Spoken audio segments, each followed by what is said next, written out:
তৃষ্ণায় বুক ফেটে যাচ্ছে, ক্ষুধার তীব্র জ্বালায় শরীর নিস্তেজ, তবুও আপনি কিছু খাচ্ছেন না, কারণ আপনি রোজাদার।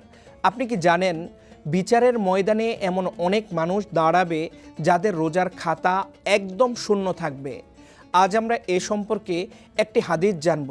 রাসূলুল্লাহ সাল্লাল্লাহু আলাইহি ওয়াসাল্লাম বলেছেন, অনেক রোজাদার এমন আছে যাদের রোজা ক্ষুধা ও তৃষ্ণা ছাড়া আর কোনো ফল বয়ে আনে না। আর অনেক নামাজে দণ্ডায়মান ব্যক্তি আছে যাদের রাতের এবাদত অনিদ্রা ছাড়া আর কিছুই দেয় না। হাদিসে রাত জাগার কথা বলা হয়েছে। কেন তাদের এবাদত কবুল হয় না?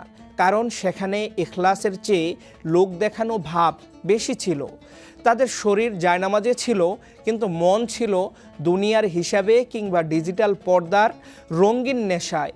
এটি কেবল একটি হাদিস নয়, এটি আমাদের ইবাদতের ময়নাতদন্ত। নেক নিয়তে বরকতময় হোক আপনার টাকা। ইউসিবি ইসলামিক ব্যাংকিং একটি পরিপূর্ণ ইসলামিক ব্যাংকিং ব্যবস্থা। ইসলামী দর্শনে রোজার অর্থ কেবল খাদ্য ত্যাগ নয়, বরং পাপ ত্যাগ। ইমাম গাজ্জালী রহিমাহুল্লাহ এর মতে, যে ব্যক্তি পেটের রোজা রাখে কিন্তু জিহ্বা দিয়ে গীবত করে কিংবা চোখ দিয়ে হারাম দেখে, সে এমন এক রোগীর মতো যে ওষুধ খাওয়ার বদলে বিষ পান করছে।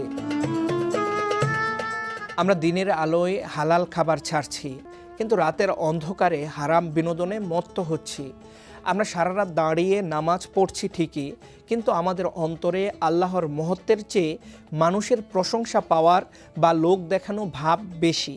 এই যান্ত্রিক এবাদত কি তবে শরীর চর্চা ছাড়া আর কিছুই নয়? রোজা যেন কেবল ক্যালেন্ডারের পাতা উল্টানো না হয়। রিক্ত হস্তে নয়, বরং তাকওয়ার নূর নিয়ে রবের সামনে দাঁড়ানোর প্রস্তুতি নিন। মহান আল্লাহ আমাদের রোজাকে ক্ষুধার সীমানা ছাড়িয়ে জান্নাতের চাবিকাঠি হিসেবে কবুল করুন। আমিন।